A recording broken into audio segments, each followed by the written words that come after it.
This gentleman has had 2 9-figure exits. And if you don't know what that means, it means you build something and sell it to someone for 9 figures. Chris, Lee, what's happening, brother? Oh man, excited to be here. I grew up in a household where my dad was a school teacher. My mom was a stay-at-home mom with 7 kids, so we didn't have a lot of money. In fall of 2008, I started my own business. Anybody that's familiar with the economy, that obviously wasn't a great year to start a business. My father-in-law invested $1 million into our business. Oh, wow. And my dad invested 200 grand. You said it was your father-in-law that gave you the $1 million. Yeah. And your dad gave you the 200,000. What was the issue? What was the issue? I'll tell you what the issue is when you lose it.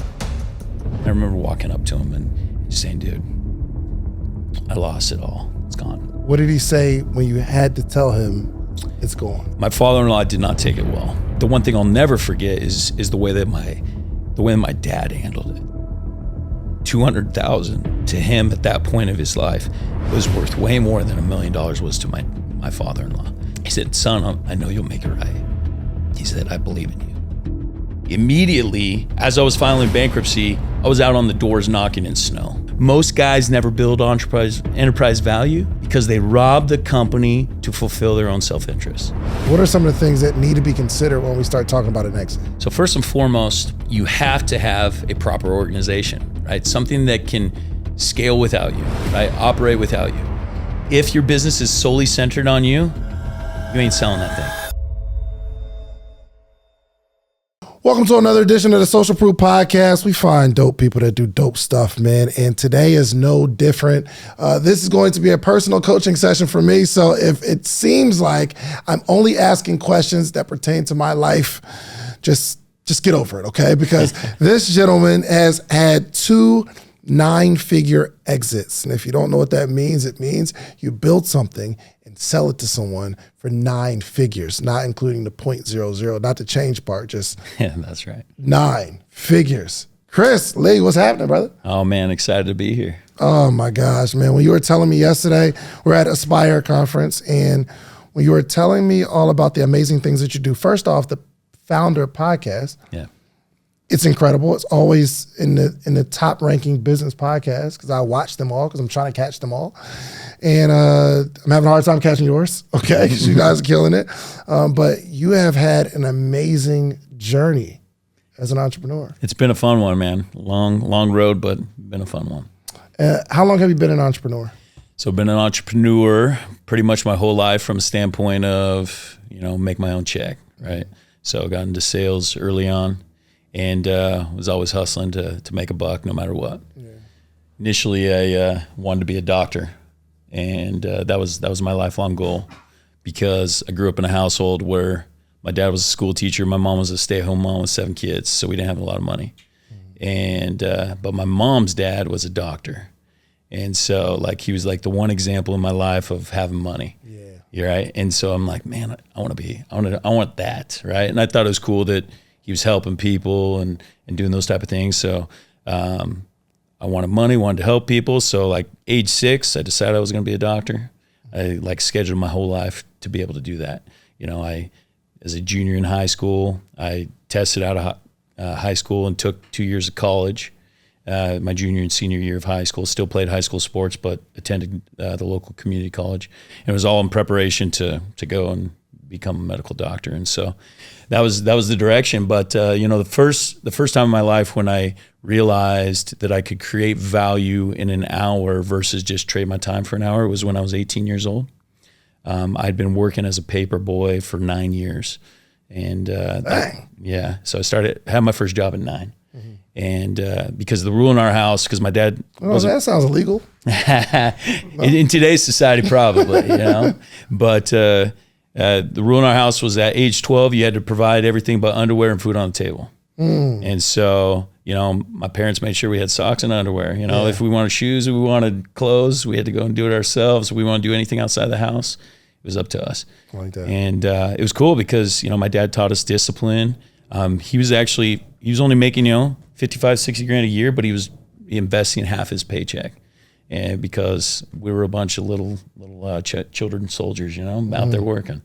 And he was investing half his paycheck? Yeah, crazy. In what? Into the stock market, just 401k. Right. Did he tell y'all that?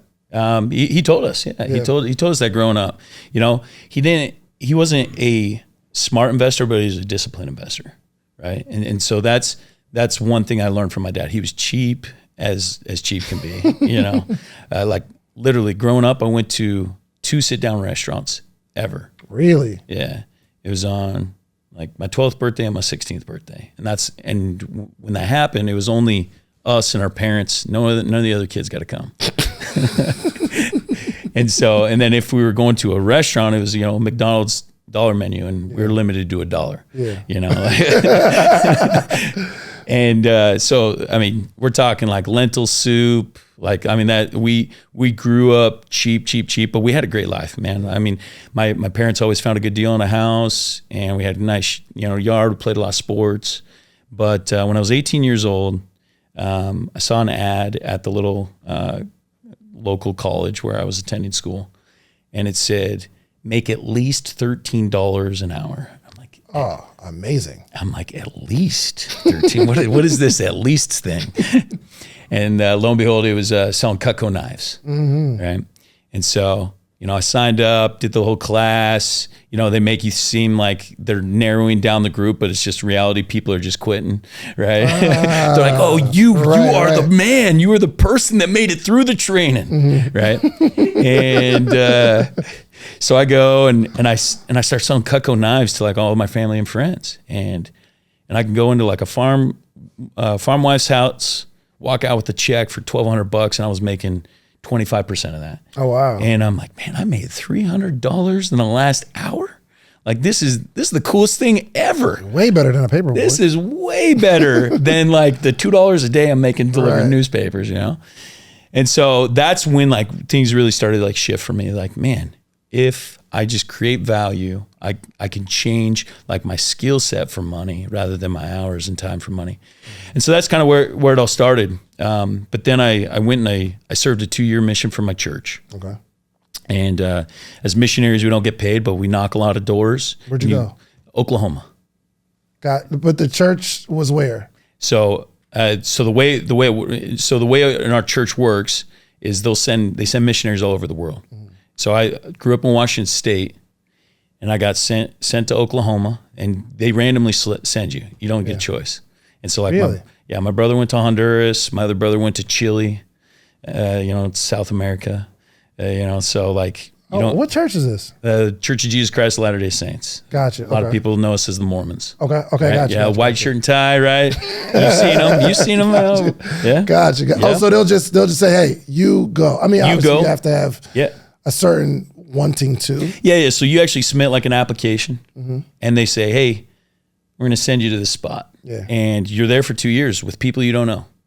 And I mean, it's a complete unique experience. You're in a companionship, and you trade companions all the time.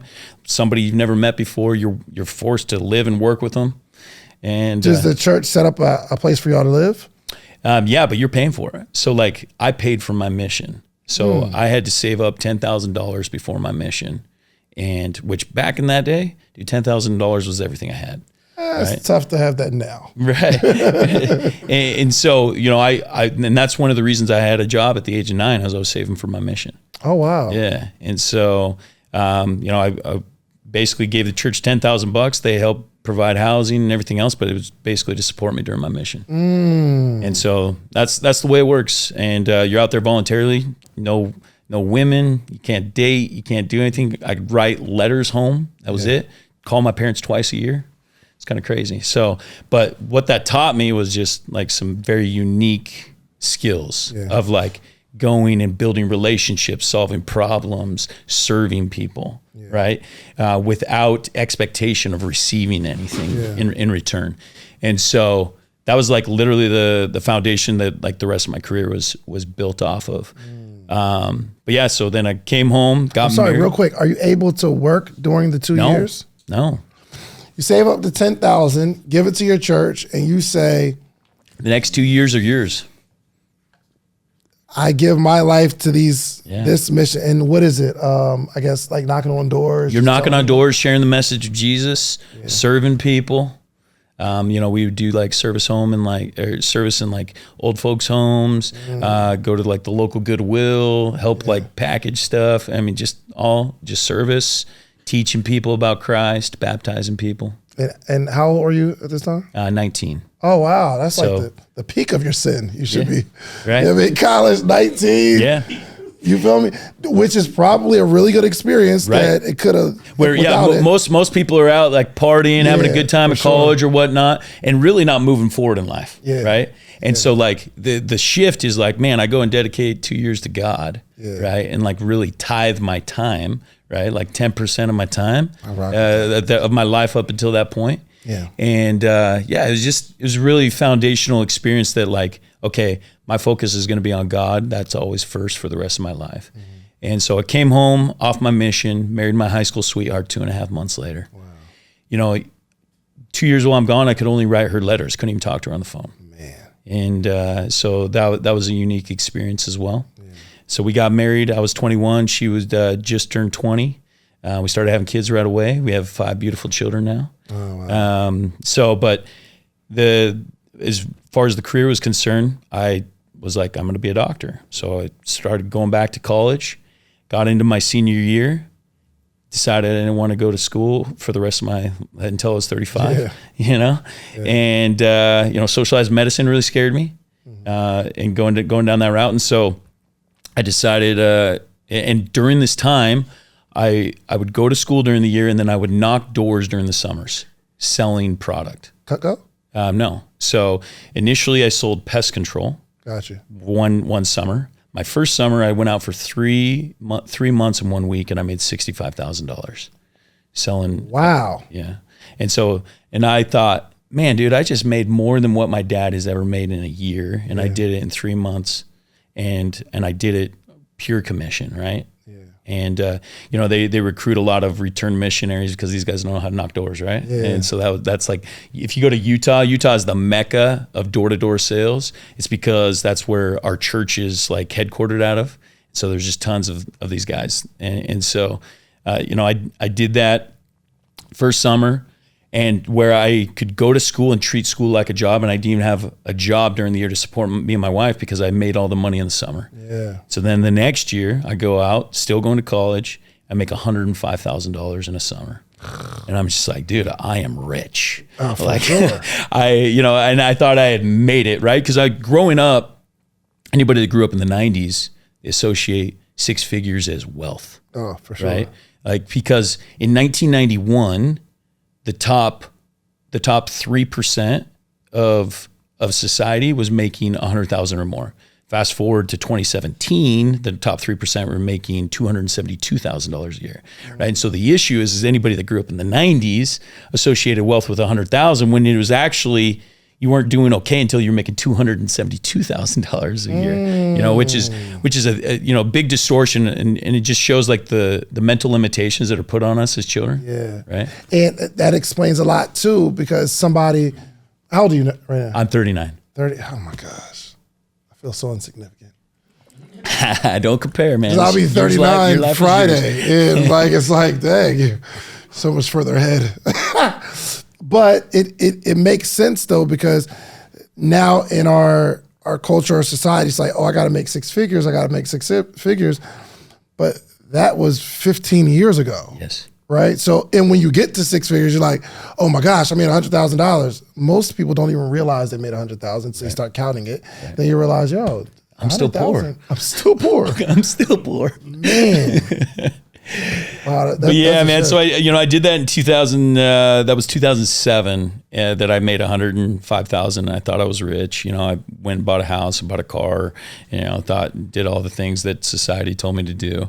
Yeah. Still attending school. Still planning on being a very rich doctor. Right. Until I decided, man, if I can make this much money in a summer, what could I do if I actually concentrated on like building a business? Yeah. And so I dropped out of that program, and I took all the prereqs to get into the entrepreneur side of the school, got in, did it for about a semester, and then I dropped out. Dropped out with 165 credits to my name. No degree. Hold on, how many you need? 120. Oh, so you just had a whole bunch, just not in the right. Just not in the right spot. Wow. Yep. And a lot of people are like, oh, just just like go and put it towards something. And the thing that for me, education has never been a piece of paper, right? I loved my time at college. Like I really think I learned a lot. And that's the important thing is like, I got everything I needed to learn. And so then I dropped out, right? I didn't need a piece of paper to tell me that you're now educated. I like that. Right? And so for me, like education is just like pursue it however it comes in so many different ways. And, you know, since then I've spent over $1 million on my personal education outside of college, doing different things. But yeah, so I dropped out of college to start my very first business, and it was a home security business in the door-to-door space. And so, where'd you get that idea? Well, that was the company. So in 2007, I worked for a company and I made $105,000 selling home security systems. And I was like, got it. And so then the next summer in 2008, I worked again with them, and meanwhile plotting to start my own. I'm like, I'm entrepreneurial. I want to go and do it. I already know, typical employee mindset. I know how all this works. I can go and do this, and so just thinking I had it all figured out. Yeah. This fool is just taking all the money off the top, making all the profits. I'm out here slaving on the doors. I deserve this, right? And so in fall of 2008, I started my own business. And anybody that's familiar with the economy, that obviously wasn't a great year to start a business. Yeah. Right. And so, and where do I go? I'm like, man, let's raise some money. Let's compete against these fools, and like in that space, it's a very competitive, it's almost like a athlete type environment. Like these door-to-door guys are viewed as athletes. No joke. Like there's signing bonuses. Like in our industry, there's like been $1 million signing bonuses. Like just hey, come over to our team. Oh, dude, it's crazy. No, people outside of that industry would never understand the amount of money, the amount of craziness, the amount of drama that goes on in the door-to-door space. It's nuts. So hold on, door-to-door is still a thing today. Yeah, absolutely. It is. And people get signing bonuses. Mm-hmm. Signing bonuses have died off over the last like 5 or 6 years because a lot of companies got just screwed over it. But 10, 15 years ago, man, it was alive and kicking. Like I had a divisional manager that got paid $3 million to bring his whole division over, So that was the environment that I was in, and I was a very competitive person. The thing I loved about door-to-door, so I grew up playing sports, we won a state championship in football and different things like that. And this was a way for me to be able to compete and get paid. I'm like, this is awesome. Yeah. And so when we started our business, I went and I raised money, and the two people that I knew well that I could probably convince to give me money was my dad, who had invested all of his money in the stock market, and my father-in-law, who was a pretty successful dairy farmer. And so I go and I show him the spreadsheet. Look, we're already rich. Look, spreadsheet millionaire. Right. And I'm like, give me your money. And so my father-in-law invested $1 million into our business. Oh, wow. And my dad invested $200,000. There's a lot of things you can do with $500. I mean, you can have a night out with your significant other. You could buy some really expensive shoes. Well, really nice shoes are about double $500. You could buy a course where you can learn something for $500. But I have something better for you to do with the $500. I want to meet with you every single morning for the rest of your life. Well, maybe not the rest of your life, but every morning, Monday through Friday, for the rest of the year. I have information and game that have allowed me to build a successful business, a successful community, and a successful life all the way around. But I want to share that with you. But the only way we can accomplish this is not me selling you a course, not me giving you a one-on-one consultation, because even with that, you'll get the information, but you'll need more. I want to meet with you every single morning. Now, would I meet with someone every morning for $500 for a year? And the answer is yes. Actually, we've been doing this thing since 2017. We have what's called the Morning Meetup. Every single month we have a theme, whether it's social media, whether it's motivation, whether it's strategy, whatever it is, we have a theme for the month, and every morning in that month, we have a conversation around that topic. And I am giving a wealth of knowledge, not only myself, but a lot of friends, a lot of people that you see on this podcast, they join every single week. So you need a community of people that you can grow with, and you need a coach. I'm your coach. The Morning Meetup is your community. Go to themorningmeetup.com. It's $499, and I will meet you every single morning for an entire year. Give it a shot. And this is in the security business. In this security business, gotcha. Right? And so here's the crazy thing is like the stock market had just crashed. My dad had about $1 million in the stock market. It crashed down to $500,000. He takes it out and gives me $200,000, right? Wow. And so he gives me about half of his life savings. And so we go and we try competing in this space, and we just made a ton of mistakes. Tried paying our guys too much, charging our customer too little, you know, and really to me, the principle that was learned from it was like, we were doing things just only to impress others. Right? Like I wanted to impress the customer. I wanted to impress my employees. I wanted, you know, this versus thinking like, what's best for my business? Yeah. And right. Cause that's gotta be number one, and then take care of your employees who will take care of your customers. Yeah. And, but that will, and I partnered up with the wrong guys, raised money from the wrong people, don't want to do business with family, right? Like just really. So you said it was your father-in-law that gave you the $1 million. Yep. And your dad gave you the 200,000. Yep. What was the issue? What was the issue? I'll tell you what the issue is when you lose it. And but dad, you're my dad. Yeah. Get my money back. So, so 2 years later, I find myself like in a panic, right? Like made a lot of poor decisions. The economy was crashing. There's a lot of different things I can go into the whole backstory, but essentially where we were being limited on the company that was buying our accounts to 100 accounts, and we needed 120 to break even, and on a monthly basis. So obviously, rock in a hard place, and we couldn't sell those accounts to anybody else because they had a UCC1 filing against us that prohibited us from doing that. And so, you know, so I go through this and like I'm fighting creditors, and I'm literally like maxing out my personal credit cards to make payroll. Like I'm maxing out with my buddy. He's giving me the cash back minus the processing fees, and I'm taking that and I'm making payroll, you know, and just like trying to preserve my personal credit and just going through everything. And then like finally one day, a guy that I convinced to come work with me, he's like, dude, I can't keep doing this anymore. I can't just keep supporting your deadbeat partners that are no longer working, showing up to the office. You know, like had we been doing this on our own, we'd be successful, but you're just carrying a bunch of dead weight. And so I made the decision. So it was like 13 years ago, like right now, like it was November, December. And, you know, I decided to file for bankruptcy because I had, you know, my in-laws and my father-in-law and my dad, who I owed money to, and then we owed like another $1 million in creditors, and I had guys calling me like every day. I find out that my business partner's wife was running the books and embezzling money and wasn't paying the $400,000 equipment bill. Just all kinds of crazy crap. Real quick, you got kids at this moment? Yeah. How many? At this moment, we just had our third child. Is your wife working? No. My wife's never worked. What's going on in the house? I mean, dude, what's going on in the house is we're barely paying our bills, and then ultimately at this point, like we've got maxed out credit cards. We're making the minimum payments. You know, we got food on the table. We're doing okay, right? Yeah. Like fine, we're surviving. We're not getting kicked out on the street. The worst. So we had moved we launched our business when I lived in Utah. Moved back home to Washington. Because I was trying to save the business in Washington, because I was trying to get outside of the UCC1 filing, and that was the only territory that we could do that they didn't have that lien against us. But meanwhile, I couldn't support the rest of the dead weight in the business. And so it was just, dude, it was gnarly.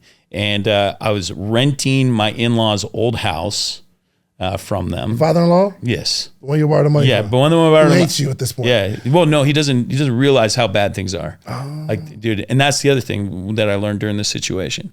You got to own the truth, right? I didn't own the truth. Right? I'm trying to appear to everybody that I'm successful, still driving the nice car, still doing all this stuff, right? And trying to like appear that the business is doing, but dude, we're underwater. We're dying. Like I'm literally getting like blown up every 20 minutes from a creditor on my cell phone, right? But yeah, and so instead of like enlisting those that could help me, asking for help, going to a mentor, going to my father-in-law and say, hey, this is what I'm going through. What do you suggest? No, dude, I'm trying to battle this whole thing by myself.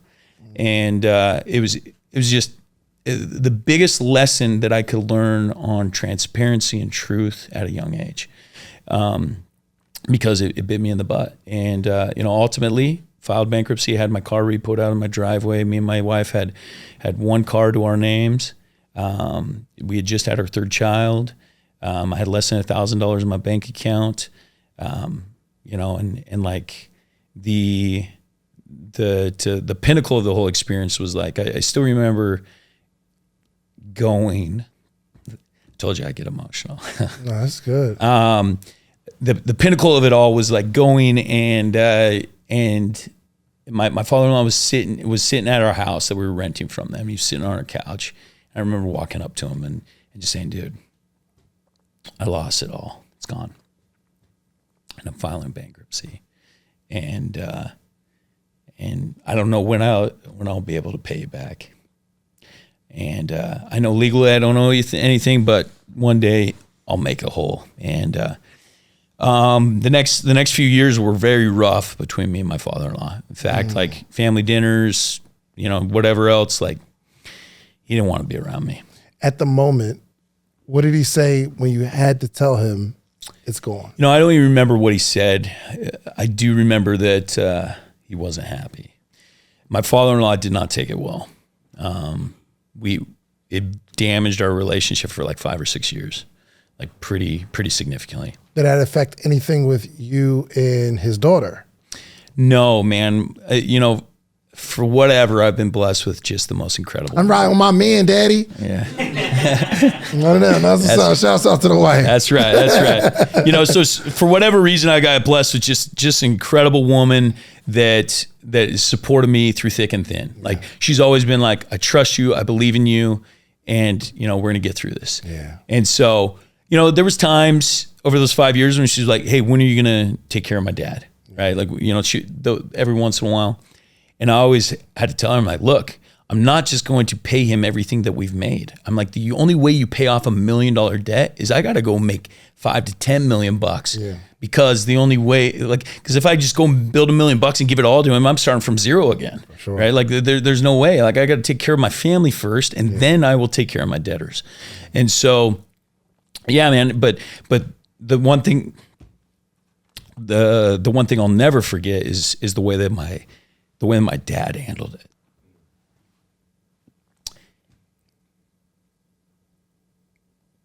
And fact is, like $200,000 to him at that point of his life was worth way more than $1 million was to my father-in-law. And he said to me, he said, son, I know you'll make it right. He said, I believe in you. Wow.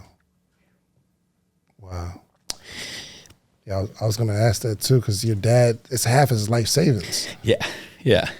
And so, for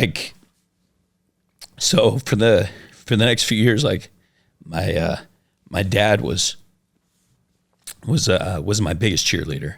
Like wow. he was always in my corner. And so right away, I knew all the mistakes that I had made in that business. And so immediately I launched another alarm company. The same business? The same business. So after you file bankruptcy, you go straight into another business. Yeah. But where do you get the capital to invest? No capital, straight hustle. And so, what happened was with my previous business, I wanted to be king, right? Right. I wanted to be, dude, bringing me the tissues. Yeah, thank you. Bro. Oh my goodness. Thank you. I knew he was going to get moist. I knew it. Appreciate it. So previously I wanted to be king, right? And I wanted to be a business owner all for the looks, right? Impress people. Where, and as a king doesn't knock doors, right? King commands and does all these things. But I knew that was not who I was. I needed to get back to my grassroots of like being a hustler. And so immediately, as I was filing bankruptcy, I was out on the doors knocking in snow. And so I was literally trudging through a foot of snow, Quincy, Washington.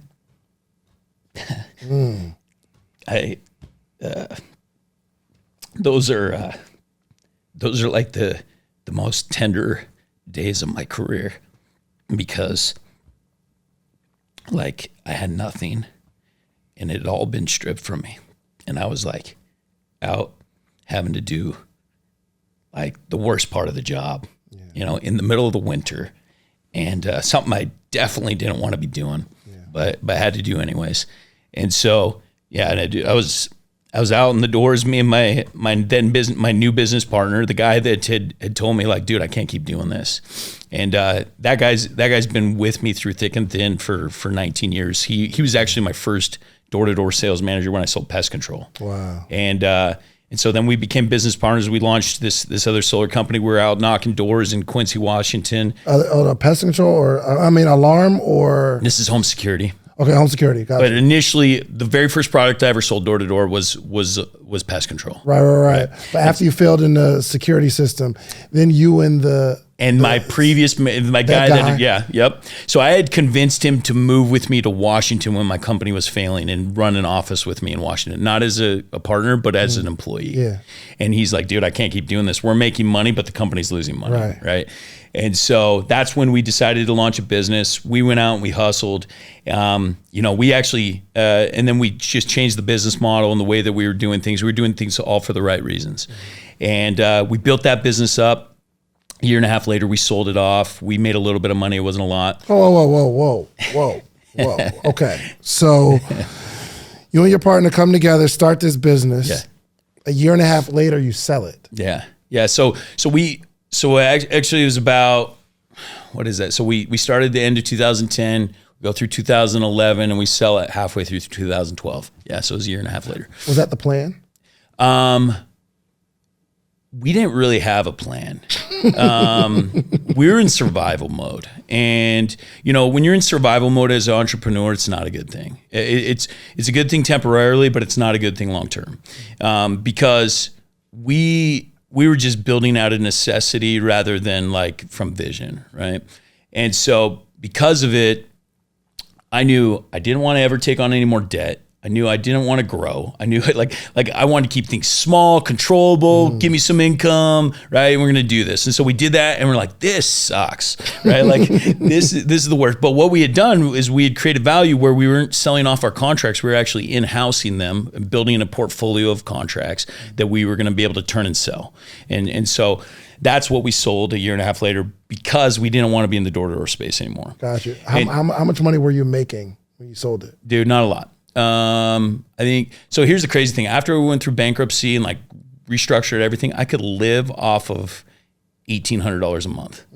And like, I was down to nothing. And I think we were only paying ourselves like $6,000 a month.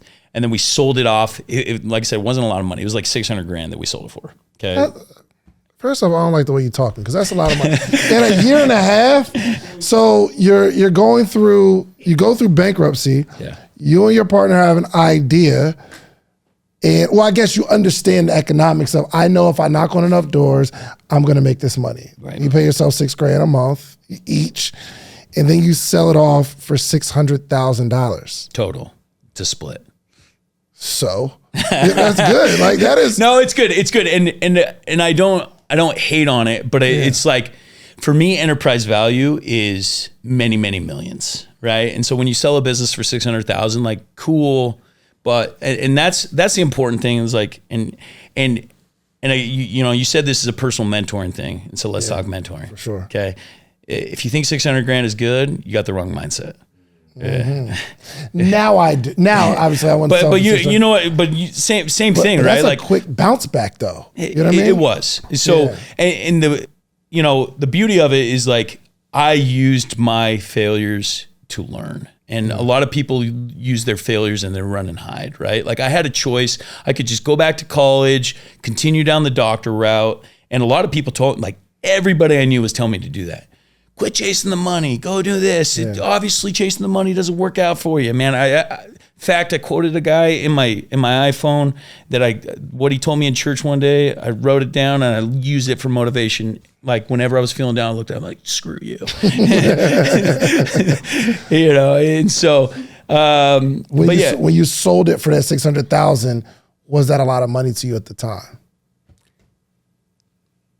It was I was happy. Yeah. I was happy.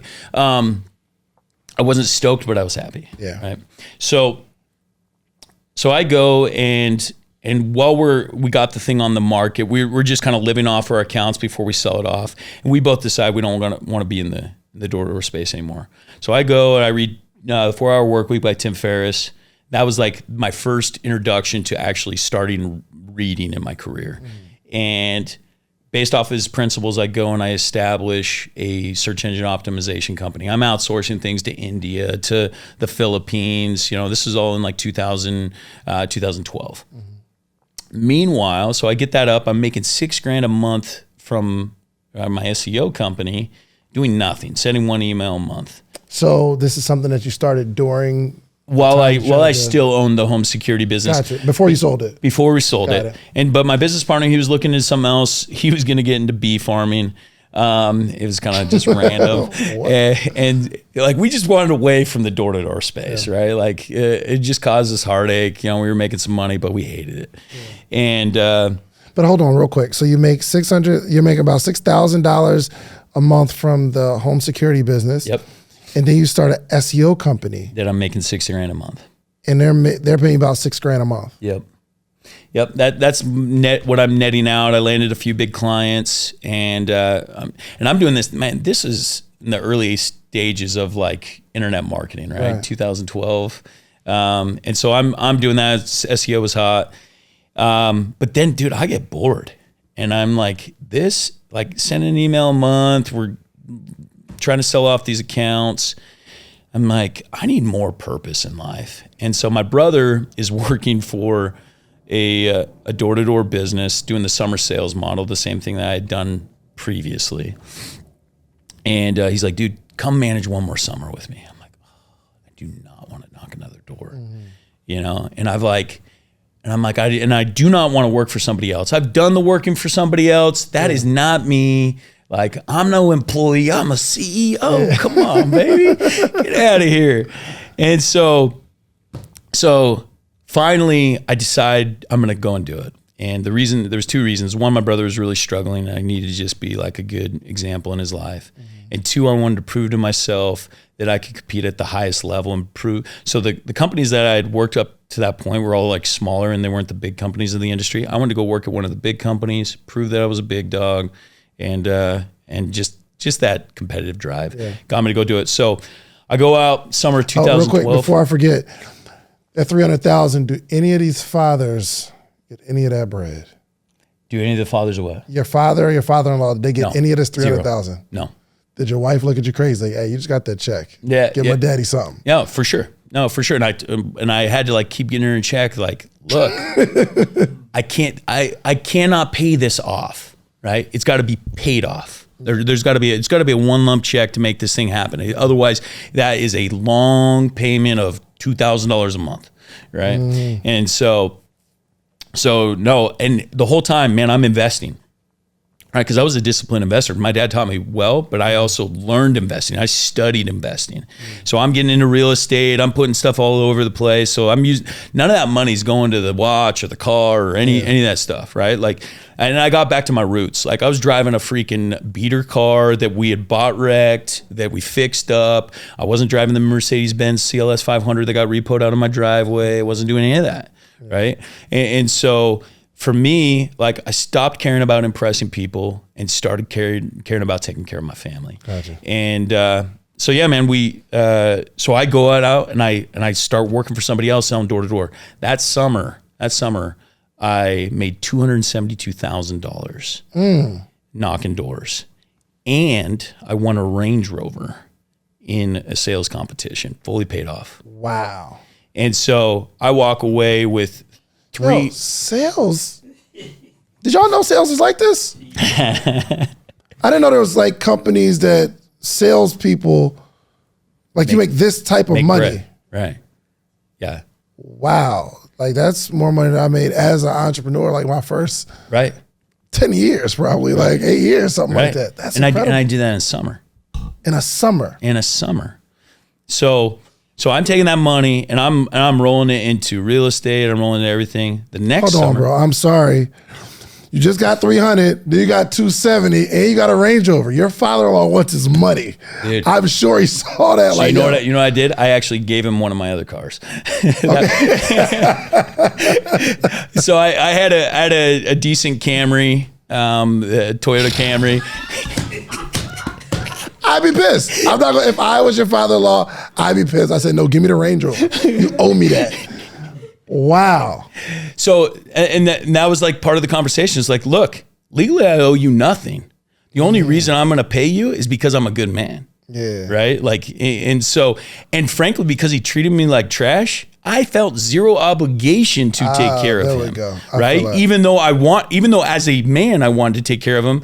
As a relationship, I'm just like, dude, screw you, man. You kicked me in the knees during my worst time in my life, versus my dad. So, I said, Dad, look, I don't have money I can give you right now, but I can teach you to invest. And so starting in 2012, me and my dad co-invested into real estate. And so, by 2020, I had made my dad $1.5 million in real estate. Oh, wow. And just by getting him to co-invest alongside me with not a lot of money. Fixing flips and stuff? Just mostly we'd find good opportunities. We do like in the multifamily space, duplexes, quadplexes. We bought a couple properties in Florida on auction. I bought a house for $29,000 and another one for $65,000. Like, dude, we're talking 3-bedroom, 2-bath on auction. They still got some more done? Flip them for $200. No, those are gone. Those are gone. Yeah, okay. So they don't have that situation. Well, auction.com, maybe have some auctions, right? Yeah. You still buy? Dude, I buy whatever. Yeah, I love investing. Real estate's my passion. So. Okay. So when do we get into because the first company that you sold for 9 figures is the solar. That's right. Okay. So that doesn't happen until I don't start that company until 2017. So I'll give you the quick recap between 2012 and 2017. I go back and I work for other people for 4.5 years. And I made the decision after that first summer, I'm like, dude, you know what? I'm gonna look at this as my paid education for the next, as long as it takes.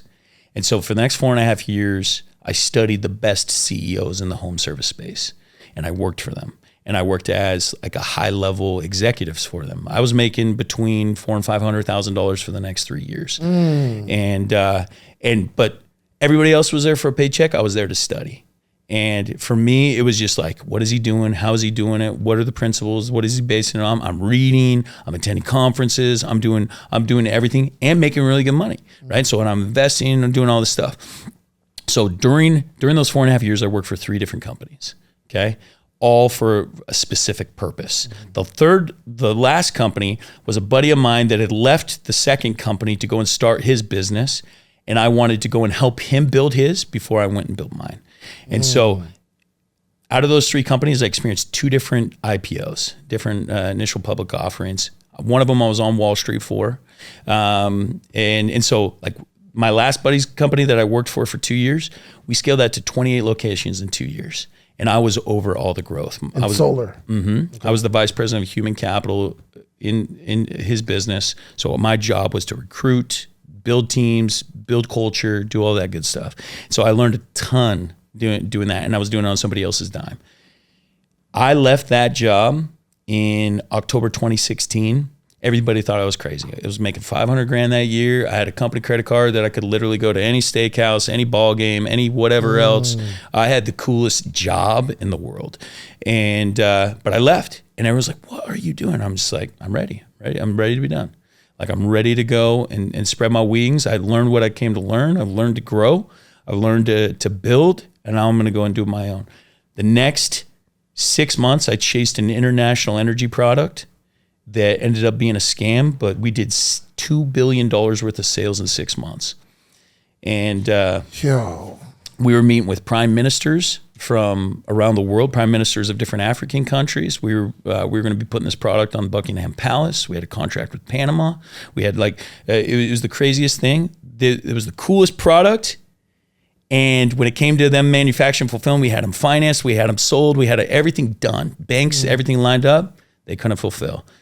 And I learned 2 lessons from that. One, never put all your eggs in one basket. Like if I would have just approached those relationships with 2 different products, I would have probably had $1 billion in sales. And number 2 is all it takes to network is a belief in what you're doing. That's it. And because my product was a sham. Yeah. My product was a sham. And so it wasn't the product. Yeah. It wasn't it was just I believed so much in what I was doing that I networked to the top of the world. I became really good buddies with the guy that's best friends with Carlos Slim, who is the second richest man in the world. I, meet with prime ministers, crazy stuff. 6 months, man. And it was all because I believed in it. And so meanwhile, I'll try to get through the story real quick. Meanwhile, I've never been one to just sit back and live off the savings, right? So I'm hustling on the side. I'm putting together sales contractors with install contractors on the solar side, getting those stuff going on, making a little cut. I'm pursuing these international energy projects. That blows up in my face. I lose $250,000 on just travel and everything else that we were doing to facilitate that. And then I'm just getting frustrated with the way that these solar contractors are working. I'm like, dude, you guys suck. Mm-hmm. And so I see an opportunity. I'm like, man, I got to do something in my own. But I go and I spend my first money I ever did on a course. It's $2,500 for a Facebook marketing drop shipping course. Summer 2017, I decided I got to learn my marketing. And so I go and I spend 14 hours a day for 8 weeks straight, taking this course, drop shipping flashlights, teeth whitener are all around the world. And I'm like, what am I doing with a $50 product? I could be doing this crap with solar, and nobody's doing this in solar. Nobody's running Facebook ads on solar, nobody.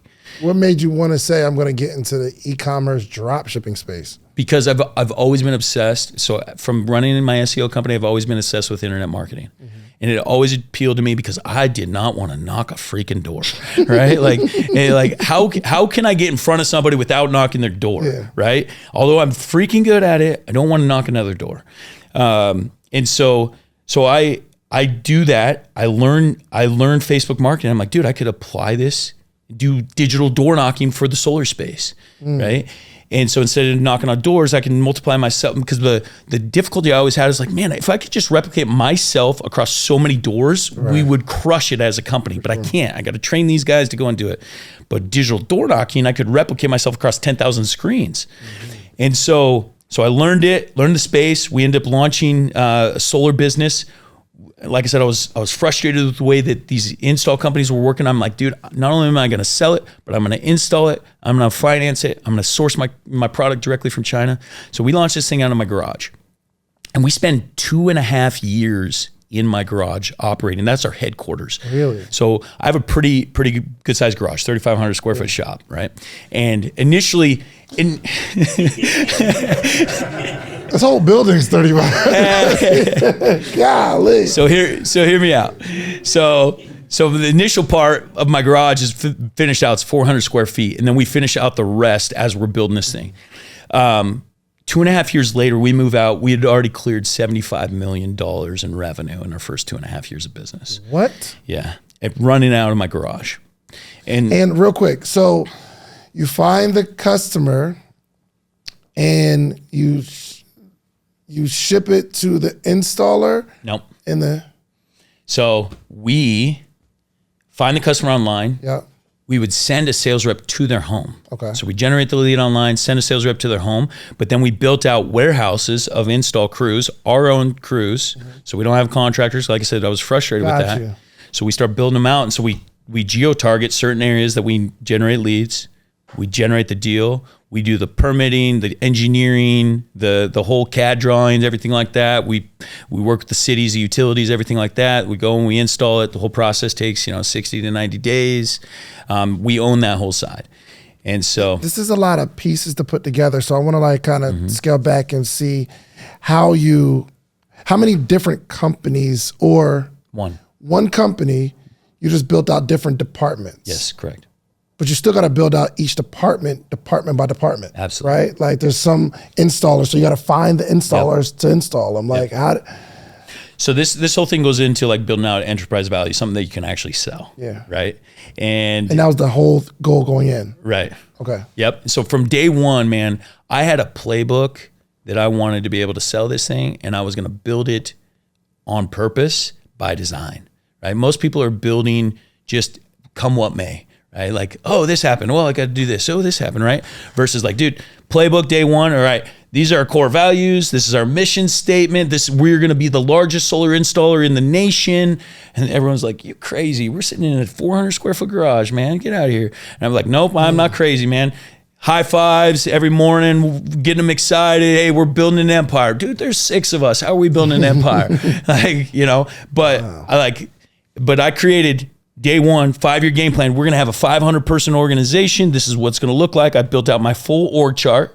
This is what it's going to look like. This is how many sales reps we're going to have. This is how many installers we're going to have to be able to install that many sales. This is how management is going to be shaped up. This is how the COO, the CFO, the CRO, right? My CTO. This is how it's all going to be structured. We're going to build our own software. We're going to eventually source our equipment from China. In order to do that, we're going to have an inventory management, and we're going to have to be over logistics and importing and exporting and doing everything there. And so, like, dude, built this out. That's day 10 in the business. Right. And so most guys, one, they don't have a vision for where they're growing, right? They don't know where they want to go. And 2, they don't have an org chart that actually matches that vision. And real quick, how did you know to do that? And as you're talking, I'm like, all right, well, there's some work I need to do. Okay. I got to build out exactly what it looks like for sure. But how did you know to do that? So, man, once again, going back to 2012, I became obsessed with reading. And I became obsessed with studying my CEOs. So that's what, like, we're in a meeting. I'm like, why is he doing this? Like, not like, why is he asking me to do this? I'm asking, why is he doing this? Right. And so I'm literally studying what these guys are doing to grow. And I'm reading from the best books. I'm reading. So, like, for example, a book on this subject would be the E-Myth Revisited, right? Which talks about removing yourself. Your brand is its own figure, and you are a separate figure, and you've got to build a company that is independent of people. Right. So you got to have your org chart and everything else built out correctly. So that's what I'm building literally, day early on in the business. And so then I have a 500 person org chart, and I got 6 people. I'm like, okay, well, these 2 people carry 150 hats. This person has 10 hats or whatever else. And then when that person is bogged down, then you realize, okay, I'm going to split the hats and I need to hire this position now. And then it becomes very strategic, and you have a roadmap of your hiring process. That's good. Right. And so then you're tracking your KPIs, your key performance indicators of what an actual person is able to do and holding them accountable to that. And then once you want to get that next level of growth, you got to hire and so on and so forth. And so, my experience was in recruiting, right? I had run the vice president. So I was one heck of a recruiter. I got a guy that's, greasy hands coming in, and I'm like, dude, we're going to take over the world, and I paint the vision for them. Hey, you're going to be here long term. I know you've been tired of going from contractor to contractor. This is how it's going to be. There's going to be employee stock options. It's going to be beautiful. We're going to be the top company in the world, whatever.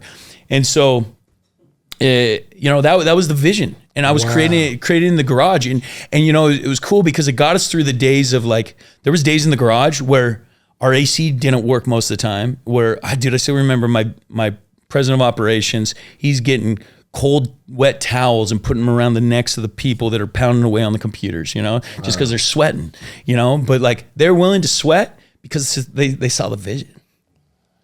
Okay, this is helping. Have you had the conversation with your team? Oh man, I'm having this conversation. Yes, painting the picture vividly, clearly, and I can see even you telling the story. it's almost like I can see you in that garage with the same energy, face turning red, like, guys, I'm telling you, this is happening. And you truly believe it. Yeah. And just like, guys, I've ran the roadmap. Like I was a part of 2 different IPOs. I know exactly what it is, man. We're going to do it. And we're doing it differently here. Right. And so we invested. So one of the lessons I learned early in my career is you got to spend money on things that matter. Initially the office space didn't matter. Right? Like operating out of my garage, no customer saw that. Right. But guess what? Our marketing, tip top, baby. Yeah. I mean, we looked like $1 billion business. We had the best videographer, the best photographer. Our vans were wrapped, to the till. We were showing up with nice gift boxes to the customer that has a little swag bag for the customer and says, welcome to the Soul Gem family. Here's the vision. Here's the mission. We love you. Be a part of it. Pass us to your friends and family, right? They're seeing that. And then meanwhile, they find out we're operating out of a garage, Wow. And so like every dollar spent had to be an ROI. There was no, so this is probably the biggest thing I can share with your audience. Most guys never build enterprise value because they rob the company to fulfill their own self-interest. Say that one more time. Most guys and gals will never build enterprise value because they rob the company to fulfill their own self-interest. And what I mean is they think, man, I deserve that watch. I deserve that car. I deserve the nice house. I deserve all of these things rather than spending it on marketing that's actually going to create real value. Right? And so now, granted, depending on what industry you're in, maybe the watch, the car, and everything is marketing. Right. And it is getting you that ROI, right? Being a solar business owner driving a Ferrari, that's just only bad for public image, not good for public image. Right. And so for me, every dollar was getting sunk back into the business, right? Like how can I go and put it back in and get 10 more dollars, right? Every dollar give me 10. And so it's just investing back in, growth. Not serving my own personal interests. Dude, first 6 months in business, we did, $6-7 million. Guess how much I took in a salary? How much? Zero. I took a $0 salary for my first 6-7 months. The only way I could get paid for my first 6 months in business was if I went and I did commission sales myself outside of work hours. That was it. So my first 6 months looked like this. I'd show up to the office, I'd work 8 hours, and then I would go out and I would be in customers' homes from 5 till 9 o'clock and make myself a paycheck. And I paid myself the same way I paid my employees on the same exact commission. That's how it looked for the first 6 months. The next 6 months, I raised myself to an $80,000 salary a year. And then still during that, I couldn't live off 80 grand, right? I got used to making $400 or $500 a year, right? And so guess what? I was still working 40 hours in the office and 30 to 40 hours outside of the office. Wow. And making myself a commission paycheck. And I did that for the first 2 years of the business. And I stayed and then after that, I raised myself to $120,000 a year. I did not raise my salary until we exited that business. And so because I understood how important it was not to rob the business, right? Dude, like and all along the way, I never upgraded the same house I built Soul Gem out of. I still have that house. That's the house I live in. Wow. And the same cars I drove along the way, I bought one car. I bought a pimped out Mercedes-Benz van 4x4 that's like 160 grand, like looks like a private jet inside. That's some dad stuff right there. That's what a van. But that's literally that and a couple, like when we exited, I bought that and a couple watches. That's it. And so like for me, because I was able to discipline myself, it disconnected me from like all the material things. Yeah. Like where I no longer needed to self-validate to say, look at me, I'm successful.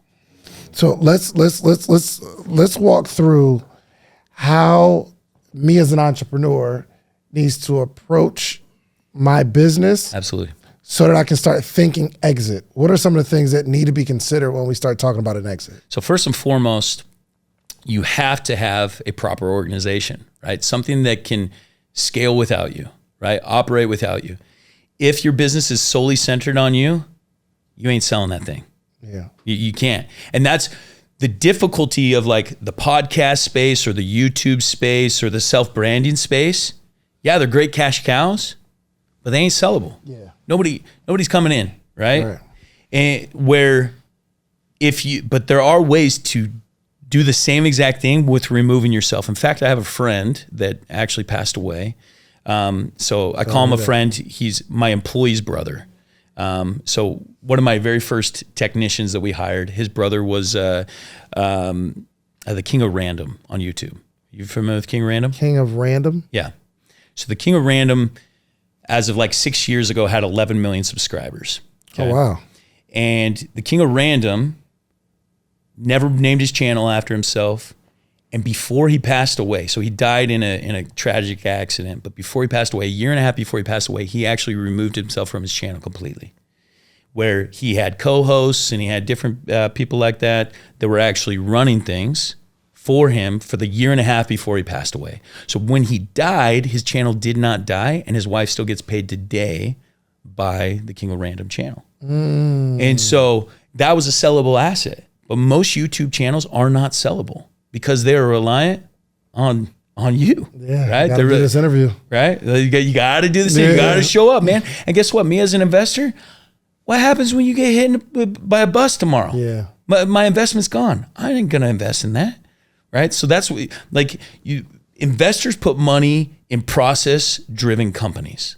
Okay. Investors put money in process-driven company. Okay. Right. Now, there's always a people aspect. It has to be a people aspect. They're the ones that run the processes. Yeah. AI is starting to run a lot of them, but investors buy processes, right? And so what you have to do is you have to remove yourself from the business and create a process. Now, you can work in the business, but you also got to be able to have somebody easily replace you, right? And so, like, for example, if you're a very personal brand, you gotta go away from the personal brand and go more company brand. Right, like the King of Random, nobody knows who that is, right? They don't know that his name is completely different, and his face no longer was associated with it. Bro, you have no idea. My mind is running right now. Let's go. But so first of all, you got to think I got to get process driven and not people driven, right? And then you manage the processes and not the people, right? And so.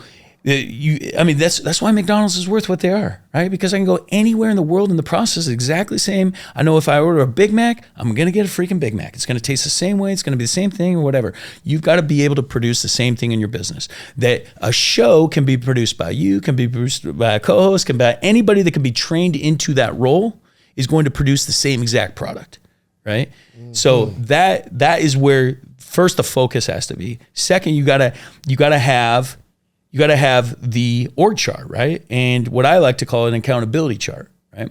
So you create that accountability chart top to bottom, 5-year vision. Where do I want to be? And you got to start with the vision. You say, okay, 5 years from now, I want to be the largest solar installer in the world, or I want to be the largest podcaster facility management company in the world. Okay, what does that look like? Okay, how many millions of dollars a year is that doing? Is it 200 million? Is it 100 million? Is it 50 million? I don't know. Whatever that number is. Okay, if it's $50 million a year, you got to say, okay, what does it take in my industry to produce $50 million a year? Okay, well, it takes sales reps. Okay, is there an industry standard for that? Are there sales reps that sell podcast access to studios or whatever, right? And if there are, then you say, okay, what does the average sales rep do? Oh, he does $1 million a year. Okay, well, to be at 50 million a year, what do I got? I have to have 50 sales reps. Okay, and then I go to the law of management. The law of management states that no one person can manage more than 5 to 8 people, right? And so if I know I have to, and the lower level, the more people they can manage. The higher level, the less people they can manage, right? So if I'm a COO, I should only be managing like 3 to 4 people. But if I'm a sales manager, I should be managing 8, right? And so now I build out my sales manager, and then you have your divisional sales manager, and then I have my CRO or my CSO that's over all that. Now I have my sales org. Okay, if I'm selling this much and I have to produce this much, what does it take to produce this, to manage these facilities, to shoot the video, to do this, that, or the other, right? Like what does it take to produce that many shows? How much will people pay per show? Whatever else, right? Now you break it down and now you start to understand your KPIs, right? Like if I expect $1 million from your sales rep, that's the expectation. That's the KPI, the performing indicator I'm doing. And if a film guy can edit 3 videos a week or 3 videos a day or whatever else, and I need 10,000 videos, right? Then I know I need this many videographers, this many editors, this many this, right? And I build that whole thing, but you have to start at the top of like, what's my goal? Yeah. What is, but more importantly than the dollars, like what's the mission behind it, right? Like why do I want to be at 50 million, right? Yeah. Why not 10 million? Why not 2 million, right? Like is my drive really to be the biggest, or am I just growing because society told me? Right? Yeah. Like, am I totally fine living in my shanty and being retired in 2 years? I don't know, right? That's up to every single individual. And so you got to understand, you got to get serious with yourself. Like, what are my goals? What is a vision and a goal that aligns with my goals? Mm-hmm. How do I get people bought into that? What does it look like to build that whole thing? And now I build out the full org. And then I go through and I have to build out standard operating procedures. Well, so before I do that standard operating procedure, I got to do roles and responsibilities, right? So this particular role, what's his role and responsibility as a sales rep? Well, he's got to knock doors, he's got to make calls, he's got to do this, he's got to do that, do this, that, the other, right? So then you have your role responsibility. So you typically are going to have anywhere from 4 to 7 responsibilities under that particular role, right? Under the role. So my role, my role is sales rep. Yep. My responsibility is knock doors, make calls, do this, that, right? You're gonna have 4 to 7 responsibilities under that. Okay. And then you're gonna build out a standard operating procedure to complete those responsibilities. Right? So when I knock a door and somebody does this, then I do this. If I do this is that. So, and it's like a bunch of if-then statements. Right. If the customer says yes, then do this. If the customer says no, then you respond with this, right? And it's just SOPs with scripts and all the different things. It's a lot of freaking work. Yeah. Right? Clearly. A lot of freaking work. Roles, a bunch of responsibilities. Not a bunch, 4 to 7. 4 to 7 responsibilities. And then create SOPs for each one and of those. And there can be a lot of SOPs. That person can handle it right. out. And there can be a lot of SOPs. And here's the thing. The visionary, the guy that's running the ship, he needs to be directing all those, because what he has to do is like, what is the experience I want my customers to experience? Right? How do I want them to be treated? Like, what does the whole customer experience look like within our funnel? Right?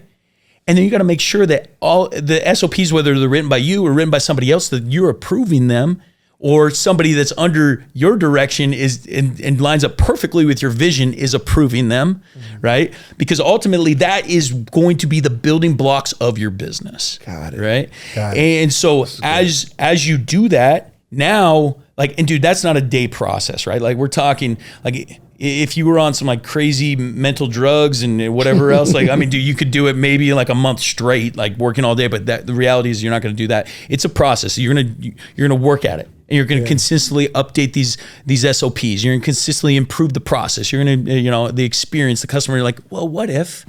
And so for me, like a customer experience is like an ultimate goal that I will never achieve, right? So like I love Airbnb's philosophy on this.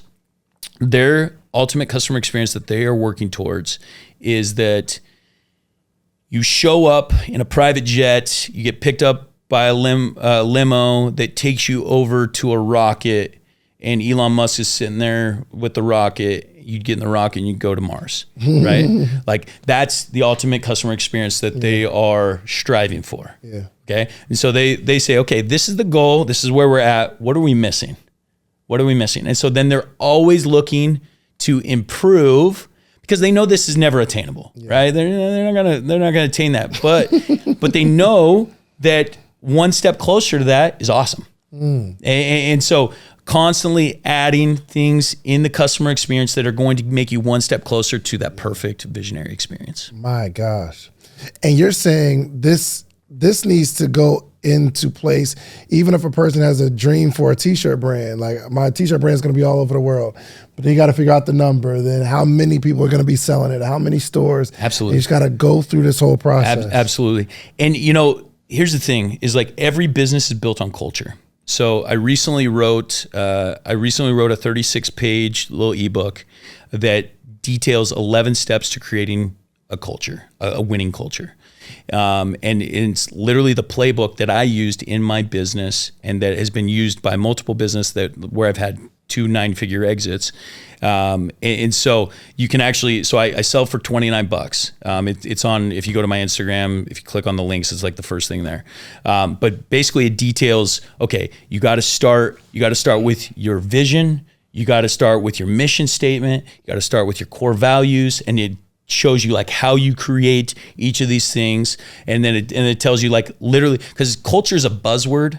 Like everyone's like, yeah, let's have an awesome culture. Yeah, cool. Right. Like everyone knows when they felt a good one. Everyone knows when they felt a bad one, but they have no idea how it was created good or how it was created bad.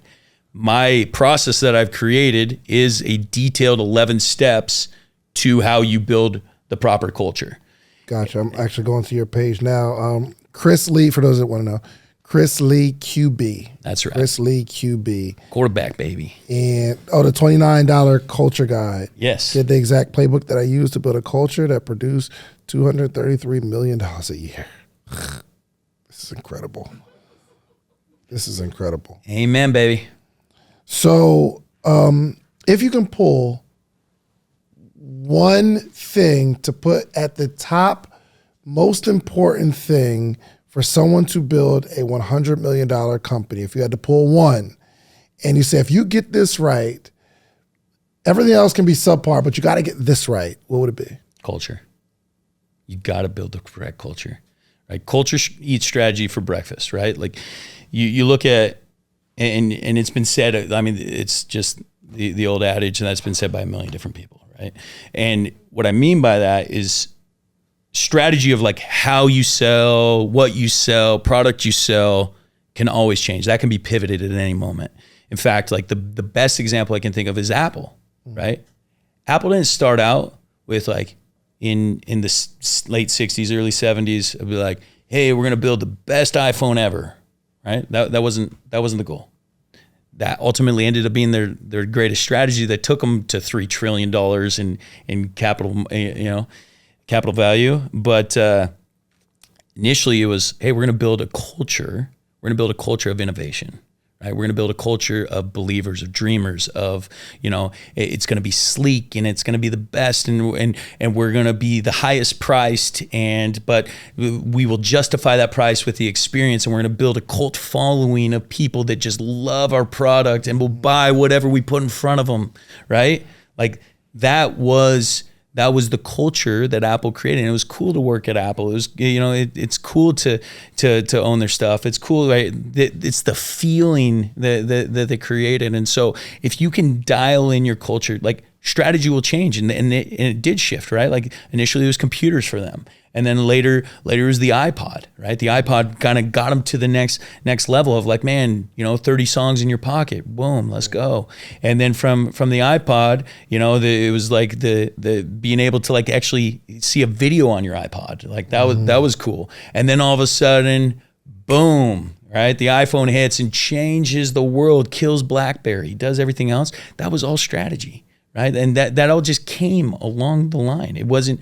They didn't start with that, and so I would say you got to get your culture right. You got to, and for me, culture in building my organization was all about centered on the people. Yeah. I'm a people builder.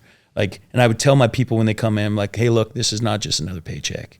You're gonna leave a better person. And like day one is just like, hey.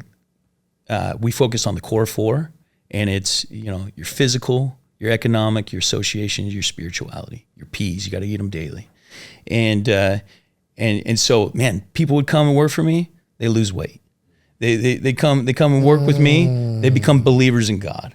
They come work with me. They got a better relationship with their spouse at home, right? Like that was always my focus from day one, was like, I'm a people builder. And if I can build these people, if I can make their lives better at home and they can use this as a foundation for the rest of their life, then like at the end of the day, it doesn't matter what we're doing, right? Like, I mean, we could sell freaking ice to the Eskimos and we'd crush it, right? Because I got an army of people that believe that are behind, Ed Milet talks about being an evangelist. Have you heard him talk about being an evangelist? Yep. Dude, I love what he says about being an evangelist. He said people don't need to believe what you're telling them. That's not it, right? They need to believe that you believe. And that's it. That's the difference between a salesperson and an evangelist, right? An evangelist is so convicted on what they believe and what they're doing and the vision and the development that they're doing that people are like, man, I want to get behind that. I don't necessarily know what the freak he's talking about. Like, I don't know. I can't see how we're going to get this thing to $233 million in a year. We're sitting here in 400 square foot. There's 6 of us. Like, I don't see it, but he does. Yeah. He believes.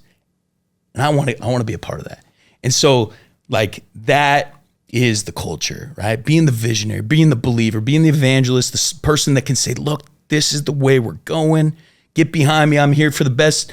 And like there's, and this is actually talked about in my culture thing, creating a culture of like transparency and a culture of trust where, look, you owe me nothing as an employee. If you pick up and leave tomorrow, I congratulate you and wish you the best, right?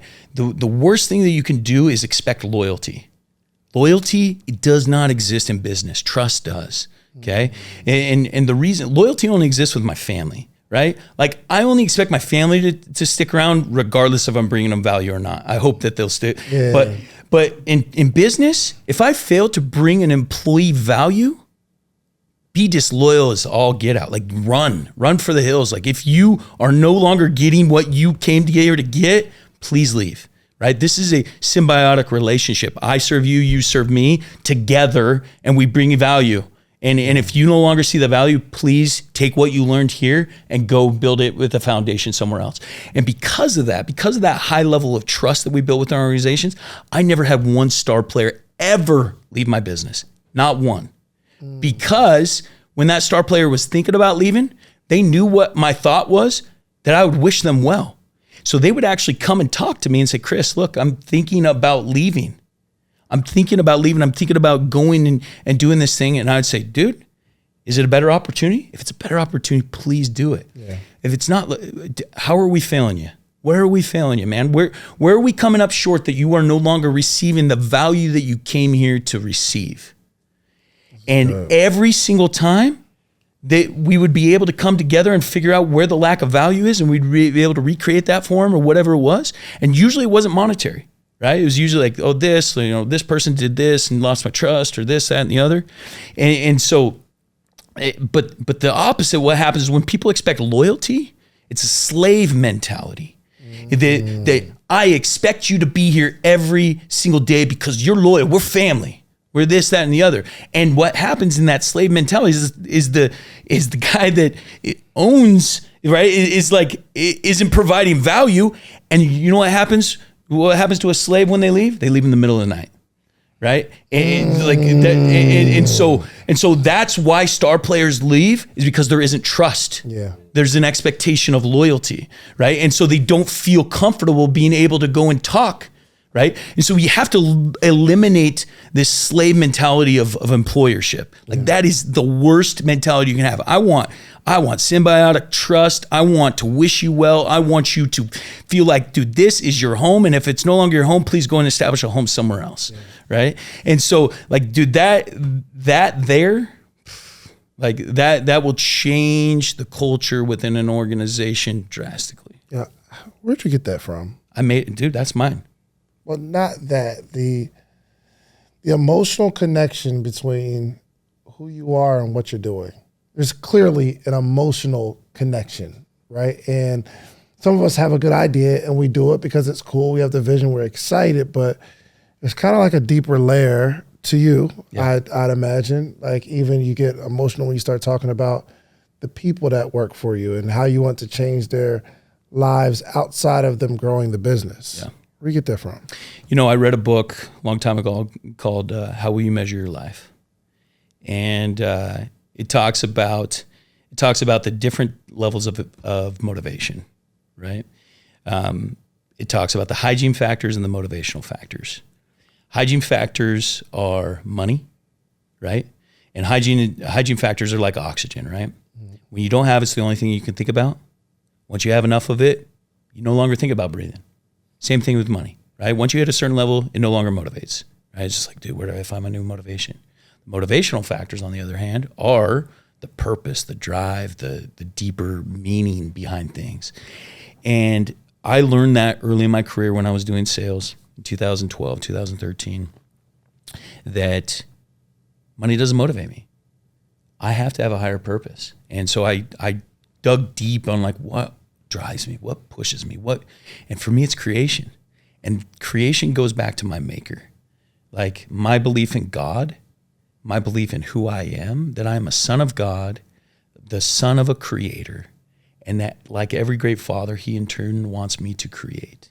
Mm-hmm. And the best thing that I can do and create is help his other children. And most people think helping other children is financial. That's only that's one of the four, right? And so like nothing drives me more than helping people create. Nothing. Like that is when I found that out 2012, 2013, like I shifted my whole career towards helping people create and being a creator myself. And when I did that, like I literally forgot about money. I'm just like, and then instead of chasing money, money chased me, because money is simply a derivative value creation, right? And when it's used as a target or the reason, that's when people cheat and steal and everything else because it's their only reason, right? For me, I don't cheat and steal because cheating and stealing doesn't bring me happiness, right? Mm-hmm. Creation brings me happiness. Yeah. And drive brings me happiness. Building people brings me happiness. And so, like, where did it come from? I don't know. Like, I think it originates with God. Mm-hmm. Like, that's who I am internally. But then just, like, throughout my career of, like, internalizing these principles and, like, thinking through them and writing. I mean, dude, my phone is full of a literal million notes. Whenever I have a thought, I think it through, and I'm just like, oh, this, that, and the other. And I come up with just different sayings, and I take things that I like from different speakers and books, and I'm definitely just a mixture of a bunch of really cool people. Do you find yourself getting taken advantage of a lot? No, I don't get taken advantage. Ever? Such a giver, and there's always I am a giver. So, but you know what I tell my people? I say I keep my charity and business separate, and I say, if you want money, let's talk about separate. It's not going to be business. I don't give loans on paychecks or anything like that. I go over here and I say, boom. So do I give people money? Absolutely. Do I help other people? Absolutely. But I am a pretty dang good judge of character. And, I try to use the spirit, what I call it, to speak to me, whether or not this is a good thing or a bad thing. Usually, most are good. So, but, one thing is I, as a businessman, I protect margin and profitability with the number one priority, because that is the only way I can actually accomplish what I want to do and serve my people. By protecting margin. And I'll tell my people that. I'm like, look, we charge customers twice as much as anybody else. We're proud of it. And you know what? We're not going to pay you as much as the rest of the market, and we're proud of it. But guess what? This is why it's better for you. This is why it's good for you. We're going to be around. We're going to be able to make a bunch of money. You know why profit's good? And we actually teach our sales reps to tell customers this. They'll be like, well, why are you twice as much? And they'll say, Mr. Customer, why is it important that we're profitable? And they'll be like, why? Well, what's the benefit of us as a company being profitable? Well, you guys make money, you stay in business. So is this a long-term investment for you, or is this just today?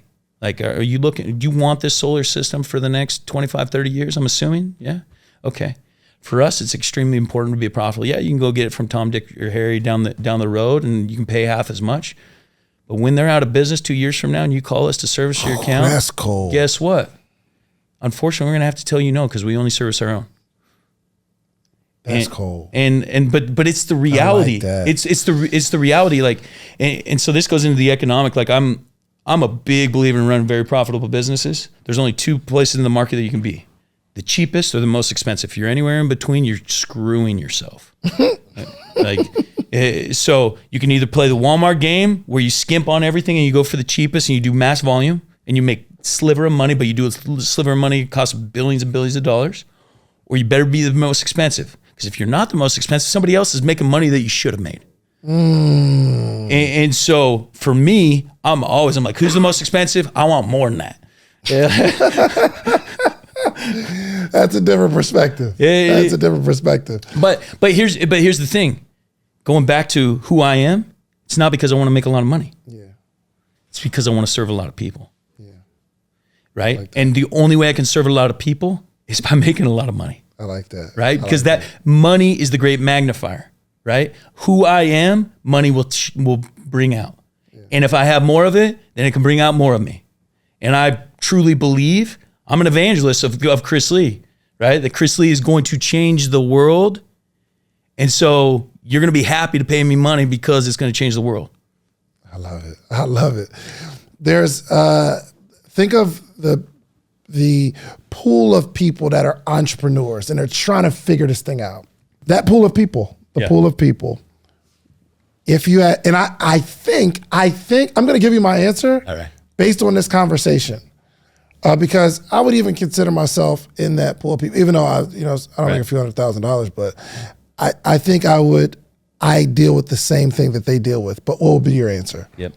So restate the question. Why are they getting stuck at a couple $100,000? Yes. I mean, because they're working for the wrong thing. They're working for the finances, right? They're chasing the money. And once again, once you get to a certain amount of, are you chasing oxygen right now? But it motivated you so much to get there, right? Like you're underwater and you can't pay the bills and you can't do any of that. Like it's pushing you, it's driving you. You're like, money's the motivator, right? Got to put food on the table, pay the rent, get the mortgage, get the house, get the car, get everything else. And then you got it and you're like, this breathing's pretty good. Yeah. This breathing's pretty good. And so, the focus is wrong. The shift has to be to a greater reality, to what your really motivation. And it's okay if that's your only motivation. If that's where you want to be, that's fine. Maybe you weren't put on the earth to change the world. But I would bet that most of us were. Most of us have a unique ability to offer the world, and we have to find it, and we have to drive. We have to derive our vision. We have to derive our motivation from that unique ability. And for me, it's influence, right? Like I know I can influence and impact and change people's lives. I was blessed with a very loud voice, a very dynamic personality, an attractive spirit for those that like me, and the ones that don't, they run away. I'm like a magnet, right? And so I know that's it, and that's where I derive my purpose. And the cool thing is as long as you find that and you go, you're gonna make a crap ton of money. Right? There are literally people that make money doing the wackiest crap. It's because they found their thing. Yeah. They found it. My answer, and I think this is probably one of the issues, but you can only pick one, is that they don't truly see it that big. Right. And the reason I say it myself is because I'm not planning for 100 million. Right. Which is why I haven't made 100 million, or, you know what I mean? Even as I start creating new ideas, it's not as big as you see it. You know what I mean? I've never even really envisioned a few hundred employees. I'm like, well, I don't need that. Right. You know what I mean? Because I can do whatever is in my head with a few strong people. We might need 15, controlling 20. And me controlling it. Yes, which really is the root problem. Most entrepreneurs don't like to give up control. Right. And so because we're unwilling to control, we can only see ourselves managing 5 to 8 people. Right. That's the law of management. We don't want to manage more than 8 because that's a nightmare. And when we do, oh gosh, but we do it to ourselves, right? Like we go and we're like, well, I don't want to do 200, but I do want 30 to 40, and I want to manage all of them. Like, so then you really screw yourself, right? Because you just don't have that. We don't have bandwidth as human beings to be able to manage more than that. And so it's like getting around people that have bigger vision, right? Like that's a key to having mentors, right? I've spent, like I said, $1 million on my education, or over $1 million. I've gone to, I'm currently attending a Harvard program, 160 people. 40 of them are billionaires. It's owners and presidents of different organizations throughout the world. Like one of my best buddies out of Dubai, that's part of that program. Like we live together 3 weeks a year for 3 years. And one of my best buddies from Dubai, he does $3.5 billion a year. $3.5 billion. And like here I'm like, I'm thinking small. Right? Like, so he's you and yes, you're me to him. Yes, absolutely. Okay. I go to Harvard. I go to this program and I feel like just like I'm like, man, I suck, right? Like I am not thinking big. You got these guys with like generational wealth and like family-owned crazy empires that are doing like craziness, and I'm just like, dude, what the freak? Why can't I think bigger? And so that's what I try to. So I put myself in a room like that that's going to stretch me and make me uncomfortable. So what? So. To add to that question, why are most people stuck at 200 grand? Because they're hanging out with people that are doing 200 grand or less. Man, and yes, I like that. That's a terrible thing to say to me. Yes, it makes sense. But this conversation is so helpful for me because you don't know it, but you really put a battery on my back in this last hour and some change. And I think this is exactly what I needed because I got people like Donnie around me. You know what I mean? She's not, you understand what I'm saying? But this is good. Real quick, let me talk about the podcast real quick. Yeah. So tell me about the podcast. Yeah, so the Founder Podcast, we launched it June of this year. I've had 56 episodes, incredible people, Grant Cardone, Naveen Jain, founder of 3 different billion-dollar businesses. I interviewed him too. He is such a big thinker. God, dude, right? Brilliant. Right? His son's on his second unicorn at the age of 33. Second, dude. Bro, yeah. Are you kidding me? Yeah. He's got a system. And if you see, if you go back and watch the episode with Naveen Jain, you'll see why. Like even the way he runs his household is based off of belief and like pouring into the thought process of his children. Yes. It's absolutely beautiful. So yeah, the Founder Podcast, about half the episodes are me talking, just solos, sharing a lot of these principles that I built my business off of. Yeah. The other half are me interviewing really cool founders and entrepreneurs around the world.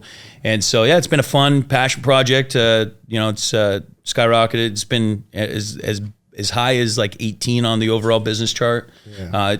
Bounced between there and 50 usually. You know how the game works. But yeah, it's been fun. So that's kind of the front end.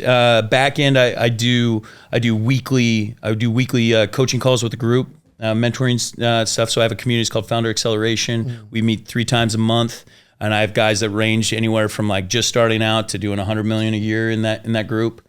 And what days do y'all meet? What's that? What days do you meet? Tuesdays it would be 3:00 Eastern. Tuesdays at 3:00 Eastern. How much is it? Dude, it's cheap. It's $500 a month.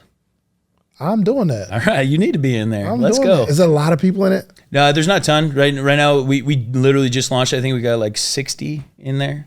So. All right. So real quick, it's going to explode. You have an affiliate? Dude, yeah, I'll get you an affiliate link. My man. After this episode, golly, how many people got the 500 right now already? Like, this is incredible, bro. Yes, sir. And then we do a mastermind. I do high-end masterminds where 12 people, like no more. We get together, we do 3-day retreats, and we dive deep into business, culture, personal lives. Like, and it's awesome. When's the next one? January.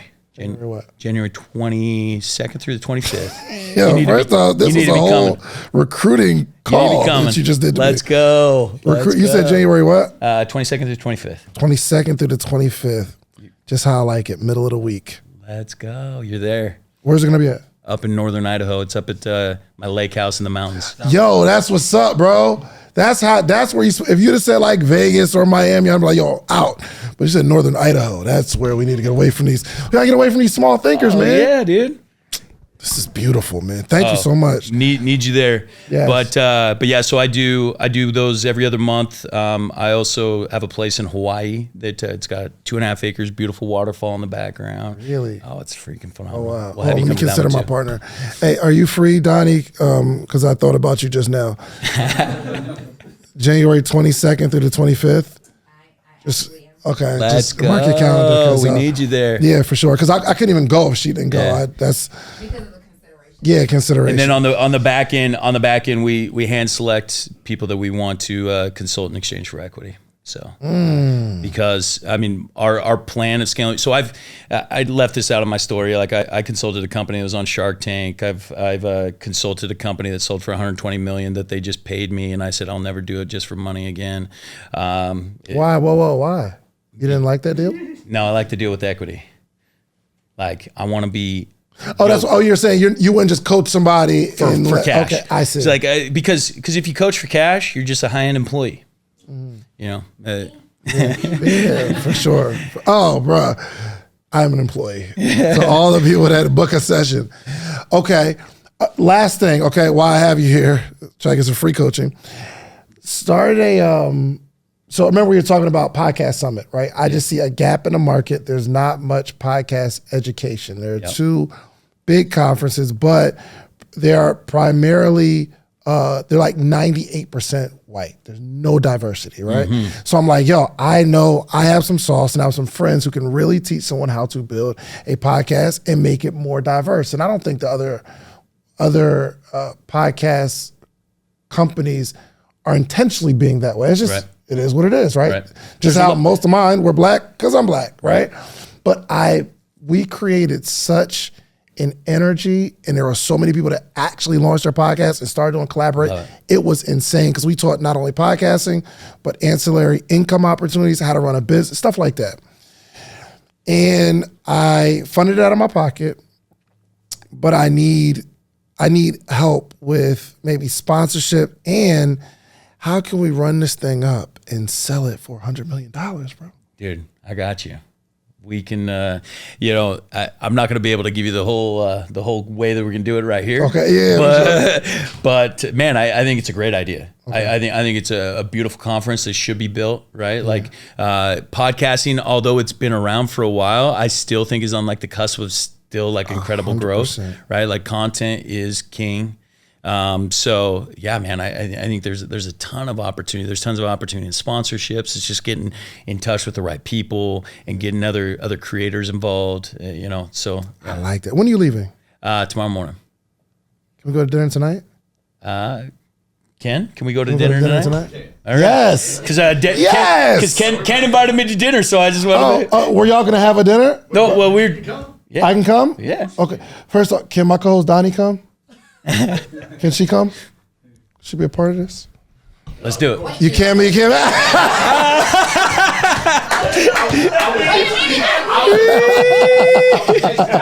Okay. So, come on. And it's cool. So that's my partner. And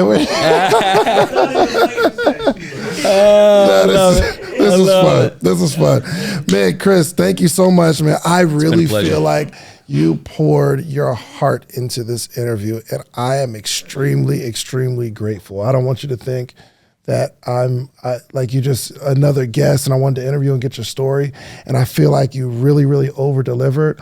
And I was actually going to ask you like what made you come, because we talked yesterday. Right. And you're very, very successful. You're an important person. You're busy, right? So when we talked yesterday, I didn't even know you were going to show up. But what made you? Yeah, I mean, it goes back to my purpose, which is influencing and impacting more lives. And I know that you have a different following, a different community. And so, like, if I can get in front of more people, that frankly is the fact of the matter is, like, my goal right now is to get on as many stages, podcasts, and influence as possible, because I want to change lives, right? Like, that's what drives me. I think I can't remember if I told you this yesterday. I tried the retirement thing for 6 weeks. It was terrible. And it was terrible. And it was terrible. I'm just like this. I had an identity crisis, and like there was just no purpose in it. I'm just like, dude, I got to get back to my purpose. Yeah. And for me, this is Chris 2.0 from a standpoint of like, I need to go and tell the world what I know. Yeah. Right. And share with the world what I know, because I know it will impact lives. And so like a guy like you that has a different crowd, like that furthers my purpose. Like I can make $0. I don't care. Right. Like the money doesn't drive me. I know I will make money. It's cool. And I always structure things to make money because like I said, money's going to boost that up and make it, magnify it, make more. So I mean, really that's the reason why, because your show aligns with my purpose. Yeah. Man, I am honored, man. Thank you so much. Look, let everybody know how they can connect with you, and just take us out on a word of wisdom, man, because I'm ready to get out of this couch and go do something. Let's go. Right so yeah, just follow me on Instagram at Chris Lee QB like quarterback. And yeah, you can DM me if you're looking for anything. But yeah, best way, I think we're going to have an affiliate link, the acceleration community. Love to have additional people join that. It's a great community. We hold high level of accountability in there. We shared a lot of nuggets. We do a really cool thing where once a month we fly out a random member. We do a drawing live on the call. We'll fly them out and we'll do a half day consultation with me and my team. Oh, wow. And that's just included on. Pick me. The funny thing is, the last 2 months, someone that joined right before the call got picked. Oh, wow. It's crazy, but yeah. So that's the best way to find me, and hope to as far as word of wisdom, the biggest thing is have purpose. Have purpose in life. Like that's what's going to drive you. It's going to push you, and you got to take action around that purpose. Like don't analysis paralysis is a real thing. People just overanalyze. Like it's way easy. Just like do it, fail, figure it out, do it, fail, figure it out, do it, fail, figure it out until finally you're successful. Like that's been my recipe. I shared a lot of my failures. I didn't even share half of my failures along the way. I've launched like 6 other companies along those ways that freaking fizzled out and burned. Right? Coupon books. I owned beehives, cattle, flipped houses, flipped cars, did all kinds of crazy crap. So keep going. And everybody's journey is different, right? That's the one thing. It's like, do not compare yourself to somebody else. Like, be inspired by other people, but do not compare, because your journey is for you, and God puts you right where you're at on purpose. So like, go and find your purpose. Go and find your journey. I love it, man. Listen, you can't close it out no better than that. Do yourself a favor, okay? Go follow Chris Lee on Instagram. Be a part of his community. You'll probably see me in there. And also, go get you some social proof, meaning go build something. Build it really, really big. But then you have to come back to your community and teach them how you did it. It's the only way our community grows. We're out of here. Like, subscribe, and share. Peace. If you like the video that you just watched, click this one. You're going to like this one, maybe even more. Click it right now.